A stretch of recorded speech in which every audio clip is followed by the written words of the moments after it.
সকাল থেকে ক্রেতা বিক্রেতার হাকডাকে বেশ মুখরিত হয়ে উঠেছে চাঁদপুর বড় স্টেশন মাঝঘাটে। এই বাজার কিন্তু দেশের অন্যতম বড় ইলিশের পাইকারি বাজার, যেখানে শুধু চাঁদপুর নয়, চাঁদপুরের আশপাশের জেলাসহ রাজধানী ঢাকা থেকেও কিন্তু মানুষজন আসে তাজা ইলিশের খোঁজে। গেল কয়েকদিনের তুলনায় কিন্তু চাঁদপুরের এই মাঝঘাটে কিন্তু মাছের সরবরাহ বা অন্যান্য সময়ের তুলনায় কিন্তু কিছুটা বৃদ্ধি পেয়েছে এবং দামও কিন্তু তারা বলছেন যে 2 থেকে 300 টাকা কিন্তু কেজি প্রতি কমে এসছে। আজকের বাজারে যে 1 কেজি ওজনের ইলিশ তা কিন্তু বিক্রি করা হচ্ছে 1600 থেকে 1700 টাকা দরে। তাছাড়া 1.5 কেজির উপরে 1.5 থেকে 2 কেজি ওজনের ইলিশ বিক্রি করা হচ্ছে 2000 থেকে 3000 টাকার মধ্যে।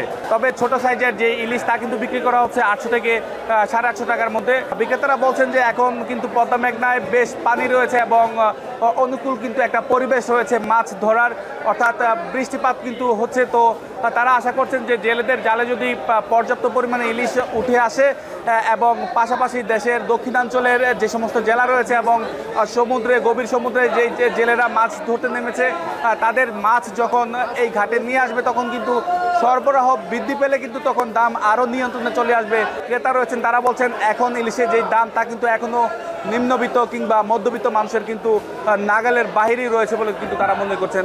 সব কিছু মিলিয়ে কিন্তু আমার কাছে এই ছিল ইলিশের সবচেয়ে সংবাদ।